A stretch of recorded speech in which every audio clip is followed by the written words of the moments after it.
Okay, so we are going to start chapter 12 today. It's about equilibrium and elasticity. And this is a short chapter compared to other chapters we have done before. So we shouldn't take as long time as like previous chapter. But anyway, we are going to take a look at definition of equilibrium, and then we are going to say what is elasticity. Um, So the first thing here is equilibrium, and we also have stable equilibrium and unstable equilibrium. So we are going to take a look at this. We often want objects to be stable despite forces acting on them. So stable means if you give, so think about this. If you have an object, if you give it a disturbance, a small disturbance, and if the object will return to the initial position, then we call this object is stable. So consider a book resting on a table, a plank sliding with constant velocity, and a rotating ceiling fan. So we have a lot of different situations with constant. So here, this different object here, they have something in common. It's the linear momentum of the center of mass is constant, and also the angular momentum about the center of mass or any other point is constant. So that is stable. Okay, so linear momentum.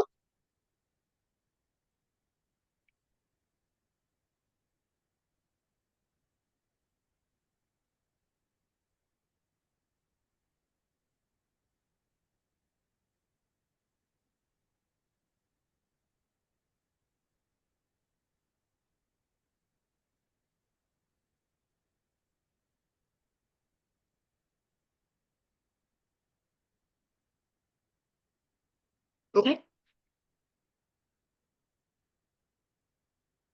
So the angular momentum about the center of mass is constant. P and L, they should be constant. So that is a stable system. So the state is the same. And then we have something called equilibrium. So these are constant. If these two values are constant, then we say it's these objects are in equilibrium. Okay. So in this chapter, we are not going to consider rolling with constant velocity or sliding with constant velocity. Most of the things we are going to analyze is not moving at all. So in this chapter, we are concerned with objects that are not moving at all. So P equals to L equals to 0. So this object is in static equilibrium. So not, what is static? Static means no motion and no rotation.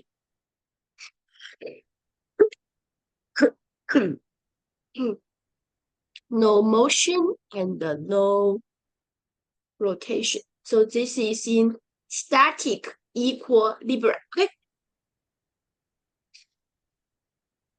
And the only one example from here that is in static equilibrium is the book resting on a table. So you cannot have motion, you cannot have rotation.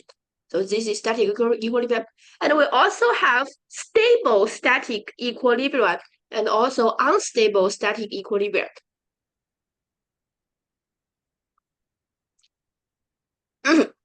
So if a body returns to static equilibrium after a slight displacement, then it is in stable static equilibrium.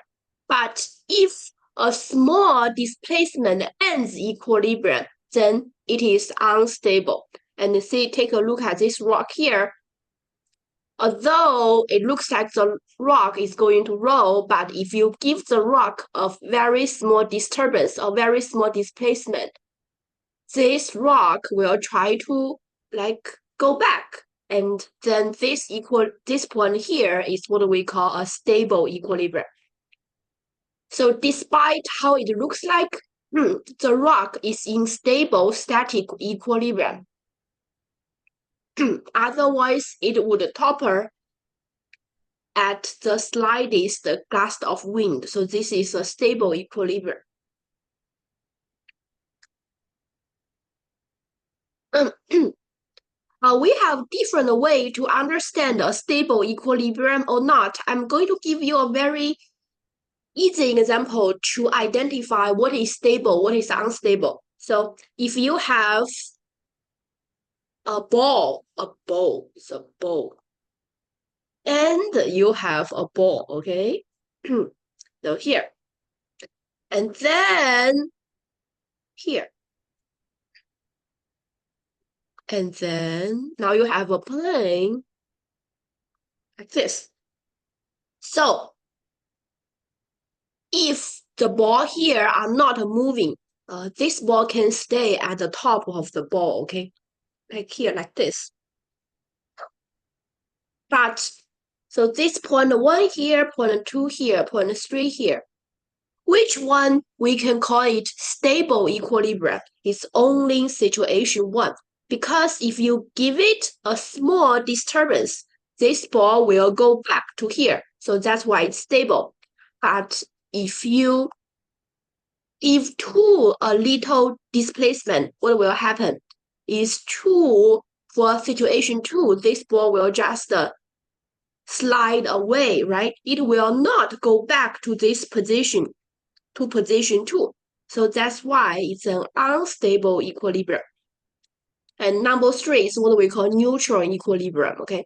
Depend on how you give the displacement. But only number 1 is what we call stable equilibrium. Okay?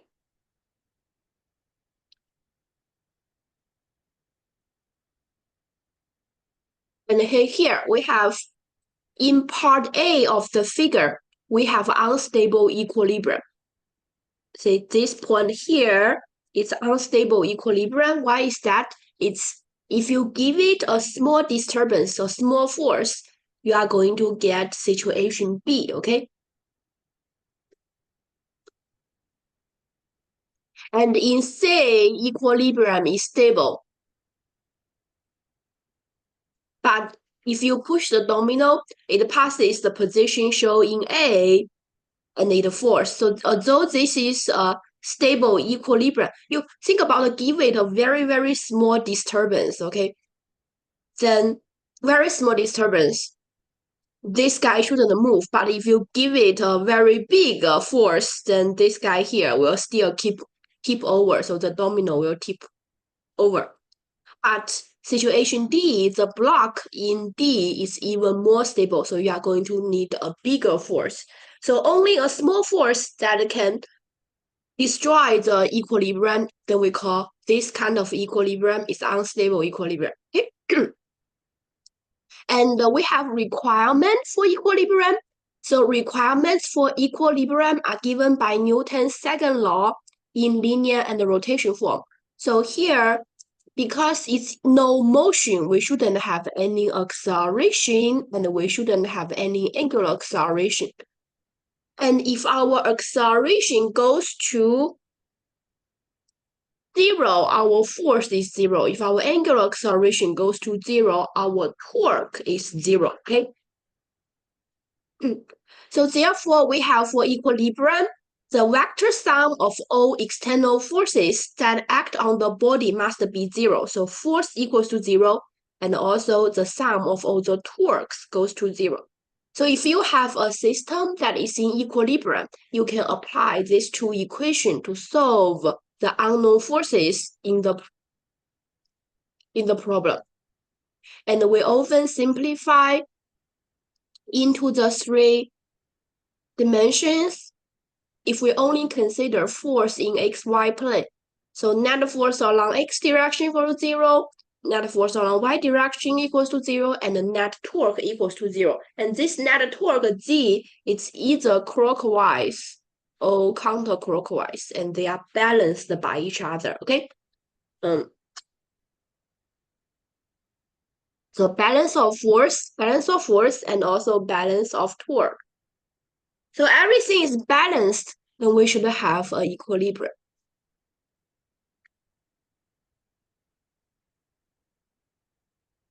And here, if you want the object static, have static equilibrium, which means no motion at all, then we should have our momentum is zero, and also no motion, angular momentum is zero. But usually, you apply these three, you can get the force that you want to calculate. So we are going to take a look at this conceptual example here. The figure gives 6 overhead view of a uniform rod on which two or more forces act perpendicular to the rod. Okay, so the forces acting on the rod. If the magnitude of the forces are adjusted properly, are kept non-zero, in which situation can the rod be in static equilibrium?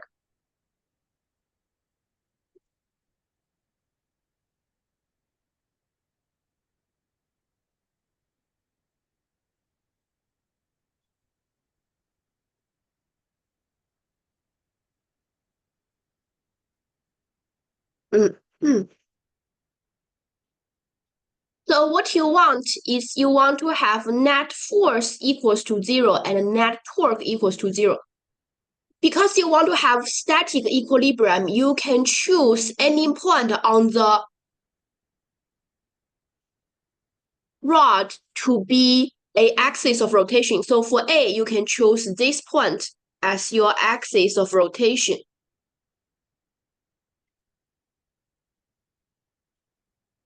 So after that, what you are going to find is you are always going to have a torque. So this guy here, torque equals to 0. So this is F1, this is F2. So torque 1 is 0. No matter how you change F2 and plus F2 goes to 0, your torque 2 is non-zero. So that's why our net torque is non-zero, okay? Because you always have this level arm here.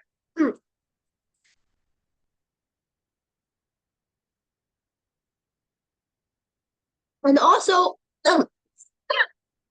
for case B, it's very similar. You are going to choose this point as our axis.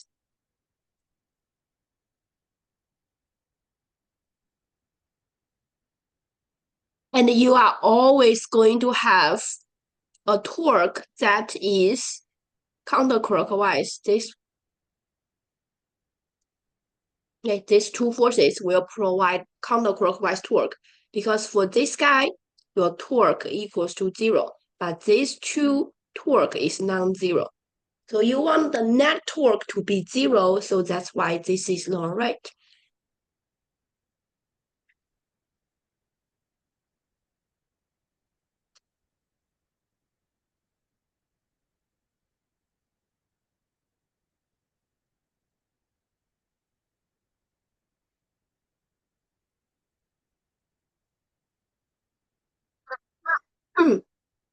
And then we are going to take a look at C.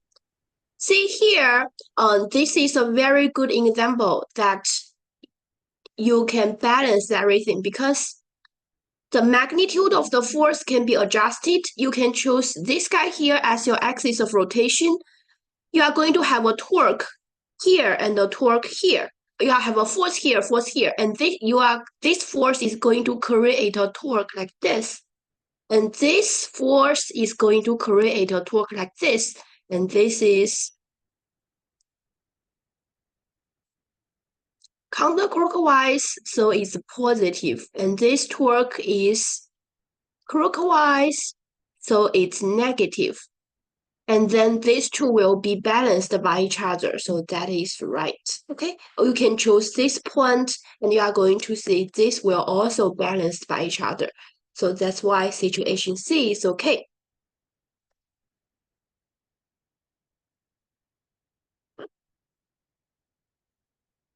And also, you can take a look at situation D, E, and F. D, E, and F are very easy. The thing is how to E and F, you can choose any points, and you are going to get a force equals to 0 and torque equals to 0. But D, why D cannot be a stable equilibrium? D is a very unique situation because if you choose a point here as your axis of rotation, so between, it looks like it can have a stable equilibrium or static equilibrium. But if you choose a point here as your axis of rotation, what you are going to see is these two forces will make a torque that makes the rod go this way, which is, so these two forces, it's counter-clockwise. And take a look at these two forces. If you choose the axis of rotation here,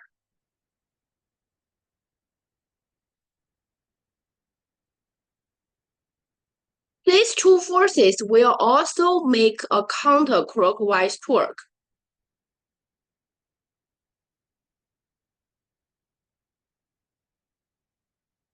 So that's why for no matter how you choose the forces, you always have a net counterclockwise torque that can make the rod rotate counterclockwise. So that's why only C, E, and F, you can have a static equilibrium, okay? It's not very easy to see, but E, you cannot have an equilibrium. And then the gravitational force on a body is the sum of the gravitational forces acting on individual elements of the body. Then we are going to have what we call center of gravity. Center of gravity is if we have a rigid object, you are going to find a point where gravitational force is acting on the point. Usually it's at its geometric center. You cannot draw the gravitational force at this point or this point. You should draw it here because that's what we call COG. Okay. So the gravitational force Fg on a body effectively acts at a single point called center of gravity of the body. So acting on this point. So we have assumed that the gravitational force act at the center of mass. So usually it's the center of mass. And this is approximately true for everyday cases. So if G is the same for all elements of a body, then the body's center of gravity is the same as the center of mass, okay? So COG lies on COM. They are the same points.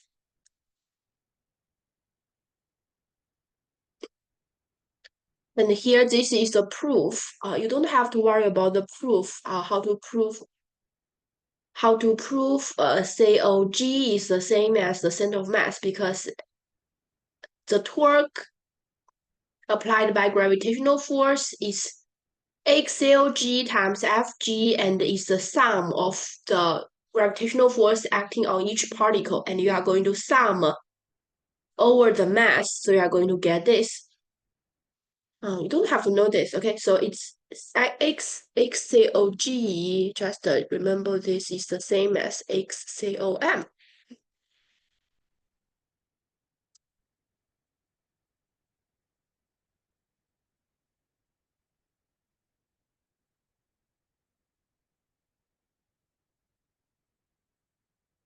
Oh, and also you have Y direction. Y direction is the same thing, okay? And if we have an axis of rotation here, you are going to have, if you have FG here, then this is what we call the moment arm. Okay?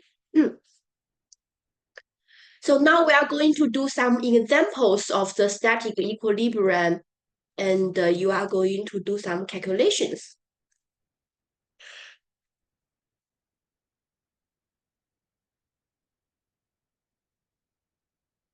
So see here, checkpoint 2, we have a figure here. The figure gives an overhead view of a uniform rod in static equilibrium. So can you find the magnitudes of unknown forces F1 and F2 by balancing the forces?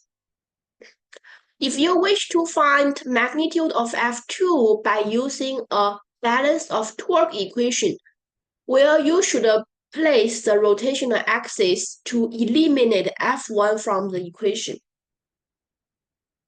And see, if the magnitude of F2 turns out to be 65, what is the magnitude of F1? So we are going to take a look at this.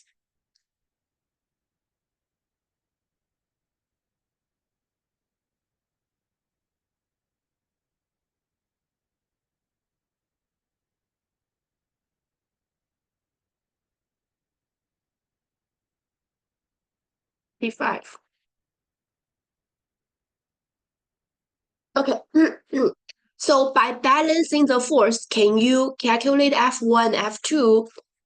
That's not good enough to do your calculation.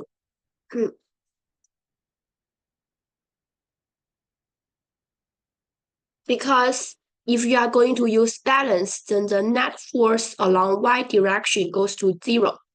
You are going to have 20 Newton going up plus F2 going up minus 10 minus F1 minus 30 equals to 0. Because we have negative here, and negative here. So that's why we have 3 here and we have 2 here. If F2 is not given to you, the 65 is not given to you just by balancing the forces, you cannot do your calculation, okay? Because you need F1 or F2 to do the calculation. And then you can place, what is the second part about? If you wish to find the magnitude of F2 by using a balanced torque equation, where you should place the axis of rotation to eliminate F1, you can place it here, okay? Because when you place the axis of rotation here, your F1 will not have level arm, so torque 1 goes to 0.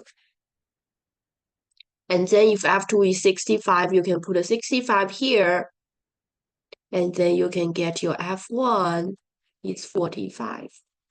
But you don't need F2 to calculate F1 because you can also use the torque equation. I'm going to write it here for you.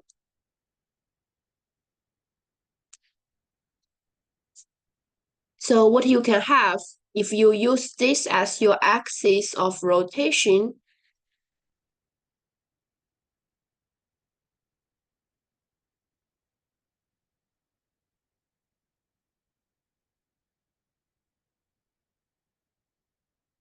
you can find the net torque applied on the board. So this is 20 Newton, and it makes the object rotate this way.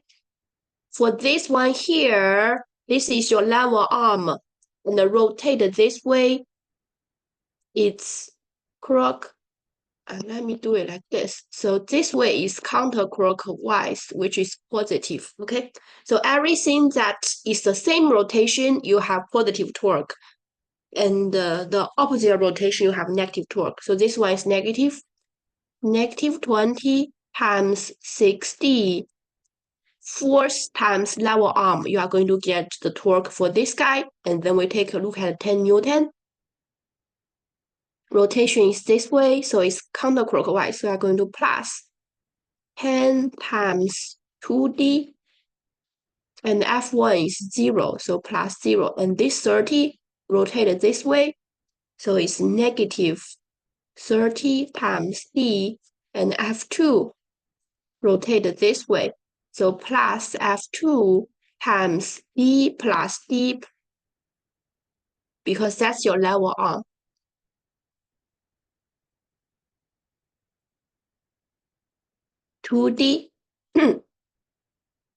So here, this shouldn't go to 0 because everything is balanced by each other.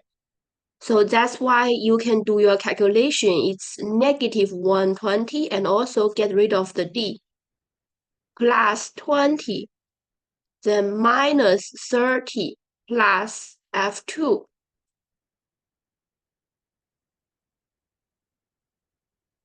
Equals to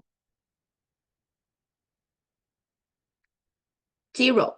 And then you are going to get negative 130 minus F2 times 2. Okay, don't forget. Multiplied by 2 equals to 0. So you can calculate your F2 equals to 65 Newton. So this is how to use net torque to do the calculation. You are going to have more example here, okay? So let's take a look at this example. Balancing a horizontal beam. We have M, big M, take a look at this, it's 2.7 kilogram. Small m is 1.8 kilogram. And the set rotation at x equals to 0, so we can have our rotation here, okay? X equals to 0. Because everything, the distance is given to you with respect to this point. So we can set this to be 0.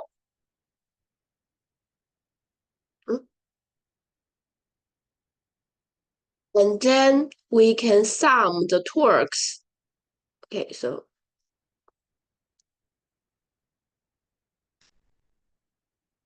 and you are going to let me put this guy here.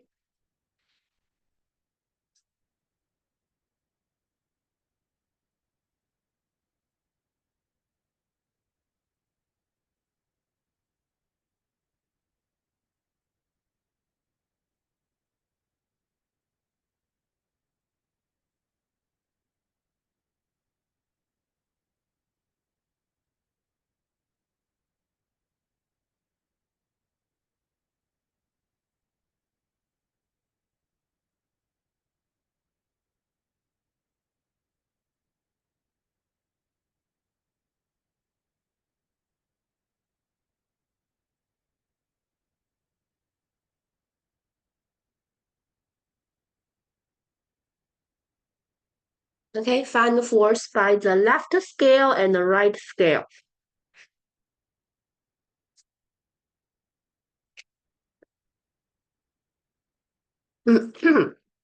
So how to do the problem? We can calculate. So when you do problem like this, the first thing is you have to find all the forces acting on the beam, okay? So we have a block here. You can see we have a block here. So that's why we have FG block. And we have a beam here. So we have FG beam. So that's the two gravitational force. And also because they are on the scale. So we are going to have a supporting force from the scale here and supporting force from the scale here. And since our origin is here, so that's why you take a look at our net force. We should have FL plus FR minus FG block minus FG, so BL beam equals to 0, okay? So two forces going up, two forces going down.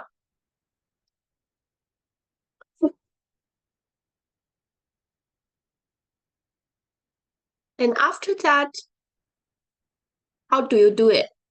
So here we are going to have net torque because only by balanced force equation you cannot do your calculation. So net torque also goes to 0.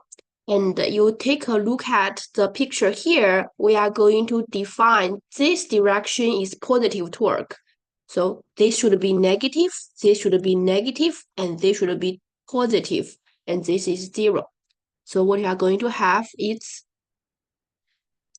negative FG block times L over 4. This is a level arm, okay? And minus FG beam times L over 2, and then plus FR times L equals to 0, okay?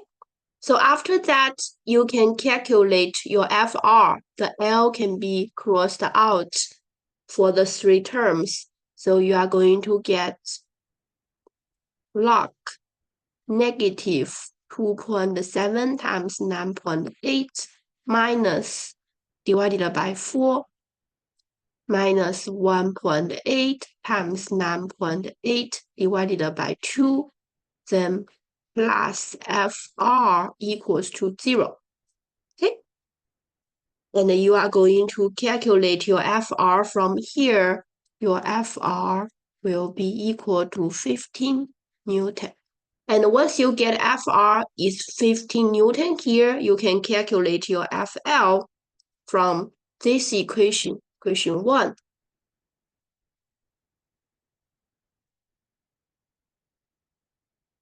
You are going to get FL plus 15, then minus big M plus small m times G equals to 0. And your FL will be equal to 29 Newton. Okay? So list the forces first and list the torque next, and then put them together. You will be able to calculate the force that you want to find out. And we also have this equation, this problem here. And this is also a very interesting problem. It's a balancing a leaning boom. You see here. So find here, we have to find, you have a cable here. Find the tension in the cable, in the rope, and the size of the force by the hinge. So see here, we have to find the tension here, tension, and the rope, and also the force here. The force may have 2 directions, okay? This is the force of the hinge.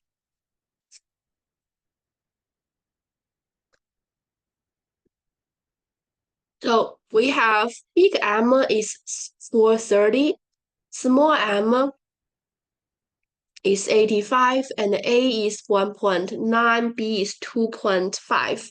Okay, this is our A and B are given to you. So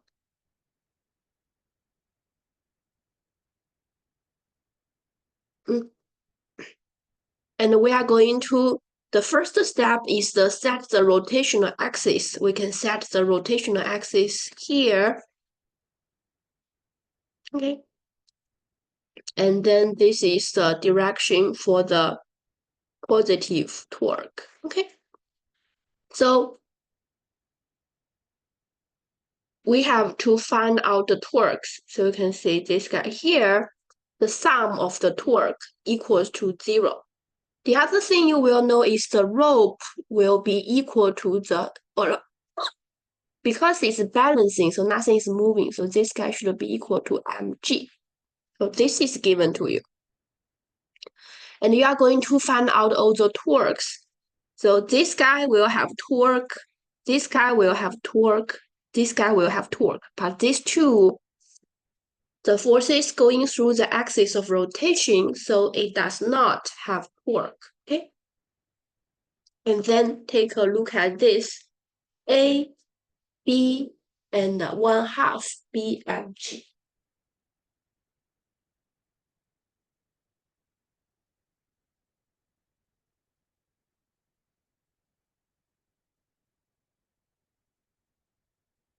So this is the torque by TC, by the cable. This is the torque by the rope, and this is the torque by the beam. See?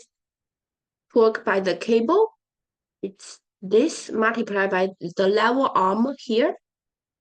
And then this multiplied by the level arm here. And then this is in the middle, so it's 1/2 B. And that's why we have these 3. And why these 2 are negative is because this direction of rotation for TR, this direction of rotation for MG. So that's why. And then you can do the calculation to get your tension for the cable.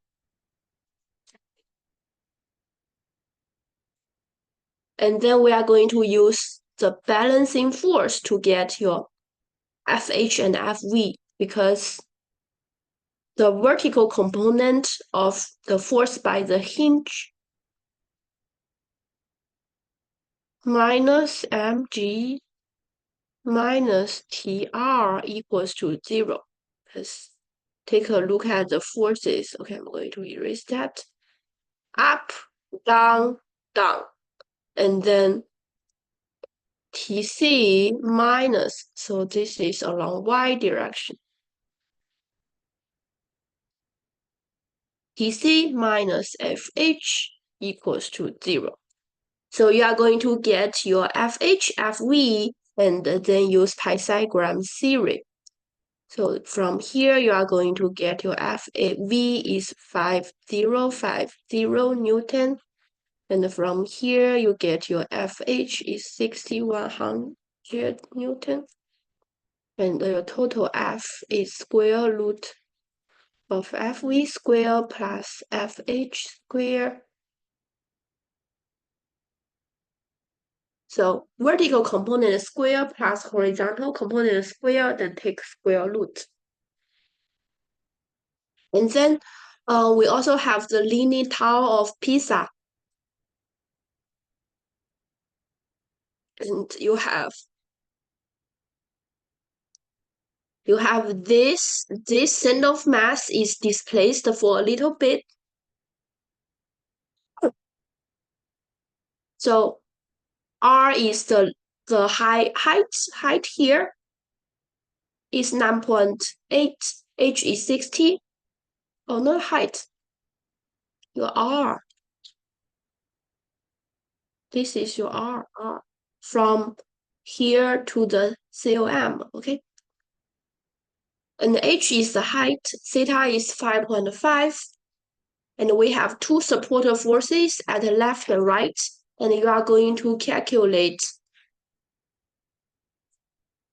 what is the difference between the force left and the force right if there is a displacement. So here we can have this little shift. So if it is shifted by angle theta, which is 5.5, we can calculate this little shift, which is D. That's 1/2 H times tangent 5.5. So that's where our D is coming from. And then using the balance equation,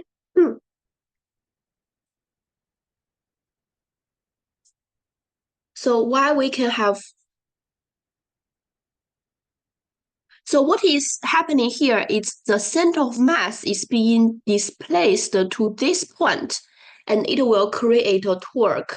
And this torque here is Fg times R plus E. Okay, be very careful, because from here to here is R, and then you have this little displacement that is D. So it's R plus D together.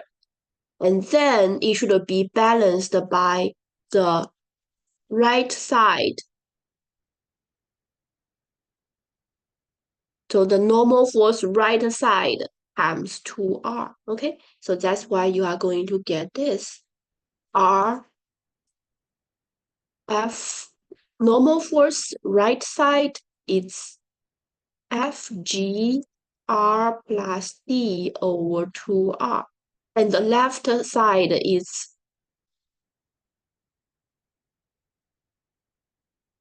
we don't need the left side.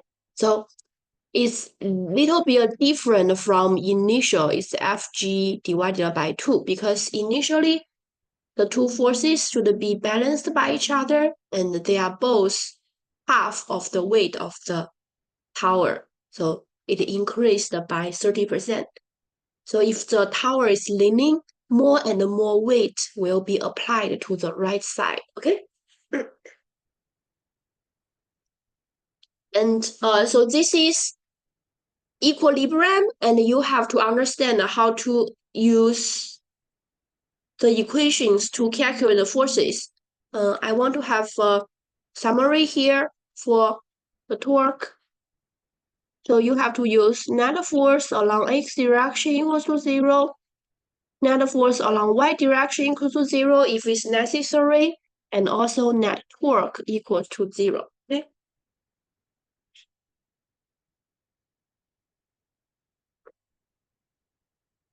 And then we have elasticity. We do not have like a long calculation problem about this topic. We do have those like short answer questions you have to know how to do.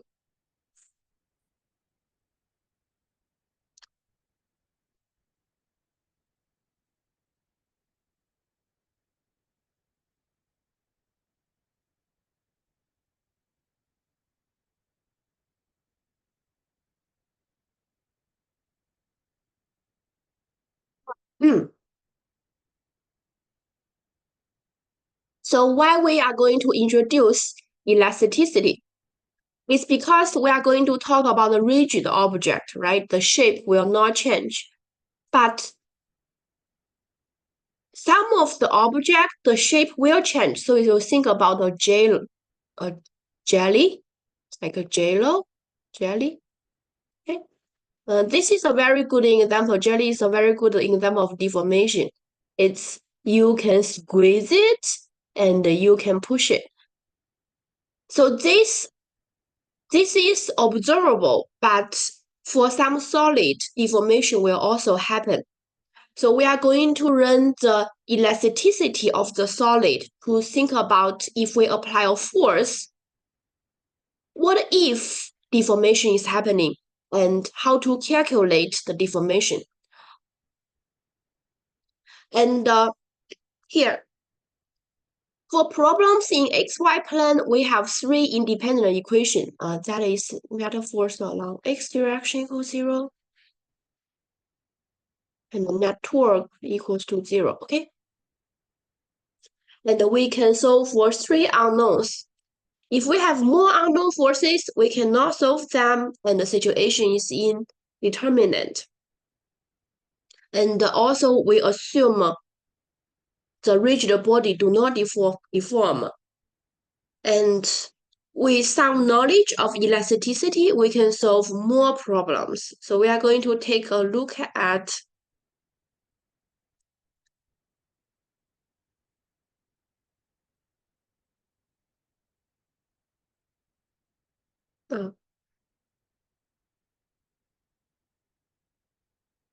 let's take a look at the definition of elasticity first before we do the checkpoint, okay? So what is the definition for elasticity? So elasticity is the measurement of how, like,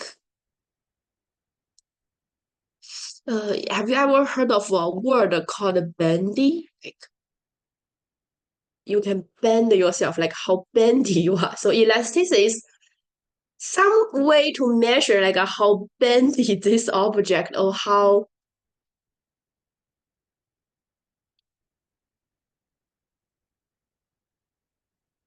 how bendy, that's the right word. Okay, so all rigid body are partially elastic. So how elastic this object means is, so meaning we can change their dimensions by applying forces.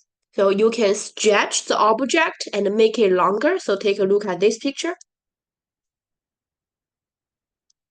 So a stress deforming force per unit area produce a strain or unit deformation. So you apply a force here, you are going to make the object longer. And then you can also apply a force that is parallel to the area. This one here is perpendicular to the area. And this one here is parallel to the area. And you are going to have deformation look like this.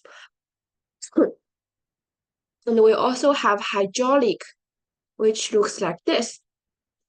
So this is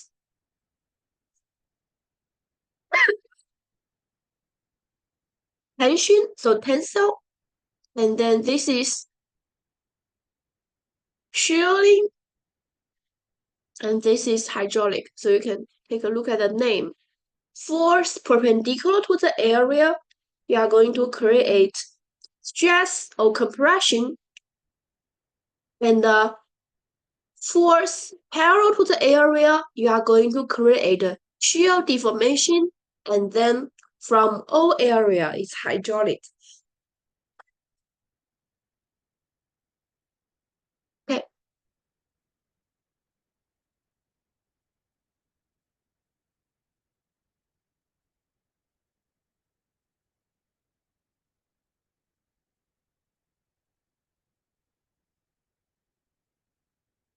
The stress.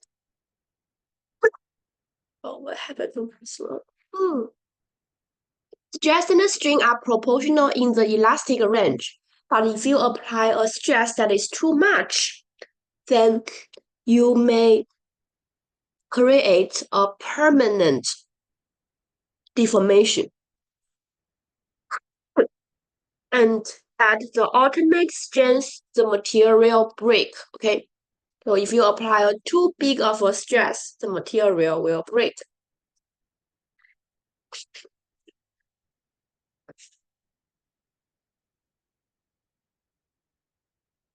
So you can take a look at here. It's initially you apply a small force, your delta L, which is, take a look at this picture, okay? So F initially is proportional to your delta L. You have a linear relation. And then you are going to have permanent deformation if you apply a bigger force. And then eventually you are going to have rupture. So from here, it's the force is big enough already break the molecular bond in the object. So that's why we have the permanent deformation. So you guys remember I talked about it. It's the atoms are connected in the, or molecules are connected in the material like springs, okay? So this area here is like still stretching or compress the spring. But in this region, it's some of the spring is already stretched to its maximal and cannot go back. And then rupture is you break one of the spring, okay? So that's the difference in this picture. And here, in simple tension over compression, force stress is force divided by area, and the strain is delta L over L. So it's the deformation over, it's the compression or extension over the initial length.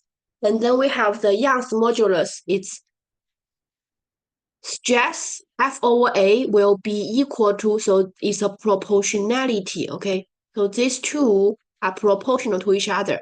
And the proportionality E, we have a name. We call it the Young's modulus.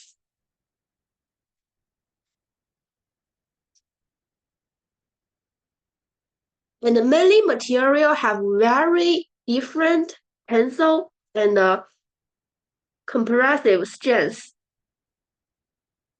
despite the same modulus being used for both.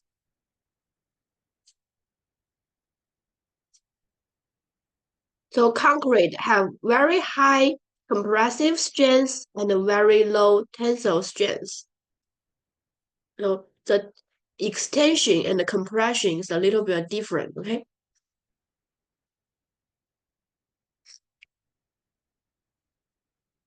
And then we have shear modulus. Shear modulus is the same. You remember this picture? Okay. So you are going to create a little delta X here. And this is your length L, okay? L is here. So F over A, and you have a force like this here. F over A will be equal to G, which is what we call shear modulus. So E E here is the Young's modulus, and G here is the shear modulus.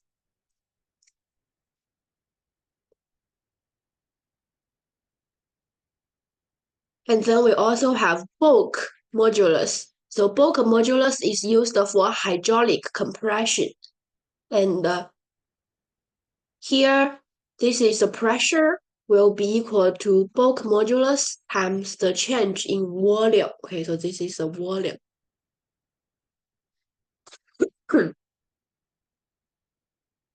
And we have a table here, gives you the Young's modulus for different material.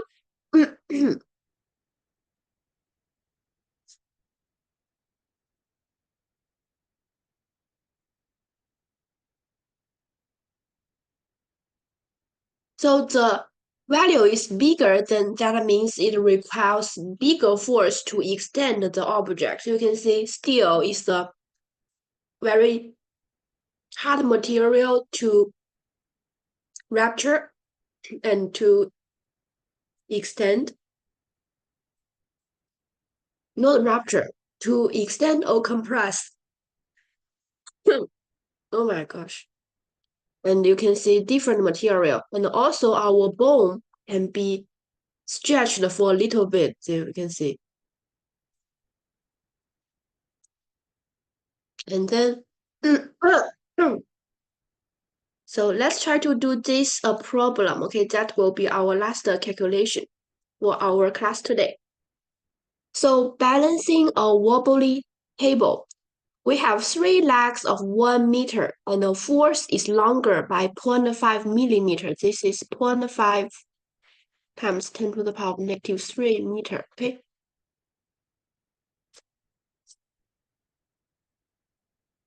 And it's compressed by M is 290 kilogram. So all 4 legs are compressed, but not buckled. And the table does not wobble. Okay, so we have this weight. Legs are wooden cylinders with area 1 centimeter square, okay? And the elasticity for the table is 1.3 times 10 to the power of 10. So the 3 shorter legs must compress the same amount, and the longer leg compress more. So here, think about this. You have 3 legs that are the same. One leg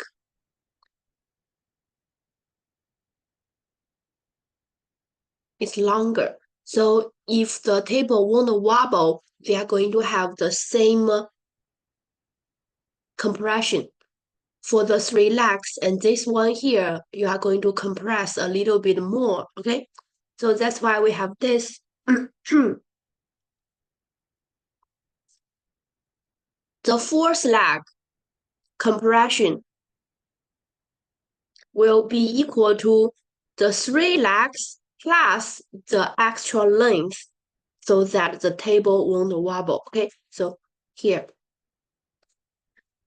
you are going to calculate this equation here.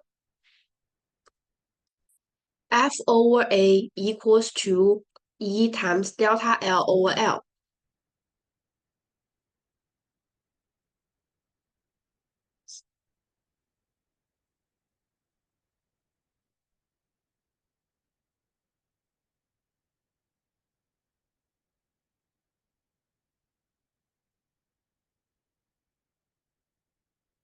And delta L for the 3 legs will be equal to, actually we should write it this way. Delta 3 for the 3 legs will be equal to delta L4. And how to calculate delta L? Delta L will be equal to F times L over EA. It's exactly here, okay, FL over EA. And then you put the value in. So 3